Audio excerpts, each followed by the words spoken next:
আজকে সকালে মালসা প্রসাদ খেলাম। তো চলো বেশি না বকে আজকের ব্লগটা শুরু করা যাক। সকালবেলা মন্দির থেকে পুজো করে বাড়িতে আসার পরে বসে পড়েছিলাম মালসা প্রসাদ খেতে। আজ সকালে ঘুম থেকে ওঠার আগেই দেখি রূপসারা মালসা প্রসাদ দিয়ে গেছে। আগে দুদিন ফল প্রসাদ দিয়েছিল আর আজকে মালসা প্রসাদ দিয়েছে। তো ওই মালসা প্রসাদের সাথে সাথে দেখি ঘি, নুন, গুড়, এমনকি লঙ্কা পর্যন্ত দিয়েছে ওর মধ্যে। সবকিছু সুন্দর করে গুছিয়ে দিয়েছিল। তো ওই মালসা প্রসাদটা মেজদি আমার জন্য পাতায় রেখে দিয়েছিল। আমি যখন মন্দিরে গেছিলাম তখন ও খেয়েছিল, সেই জন্য। সবাই যখন ফল প্রসাদ দিচ্ছিল আমাদেরকে, তখন মনে ছিল একদিন যদি মালসা প্রসাদ পেতাম তো ভালো হতো। তো না, বাবাও জোগাড় করে দিয়েছে।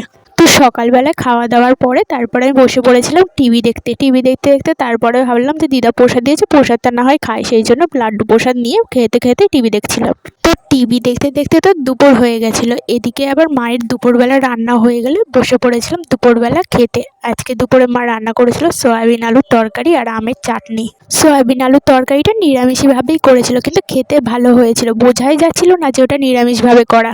মশলা কেমন কি দিয়েছিল জানি না, যতটা মনে হচ্ছে তেমন কিছু দেয়নি, কিন্তু হ্যাঁ একটু টমেটো আর ধনেপাতা দিয়েছিল।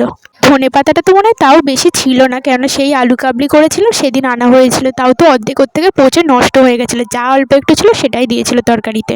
দুপুরবেলা খাওয়া দাওয়া করে গেছিলাম দিদার বাড়িতে। দিদার বাড়ি থেকে বিকালে পড়াতে যাওয়ার টাইমে চলে গেছিলাম বিকালবেলা পড়াতে। তো আজকের জন্য এতটুকুই। দেখা হচ্ছে নেক্সট ব্লগে।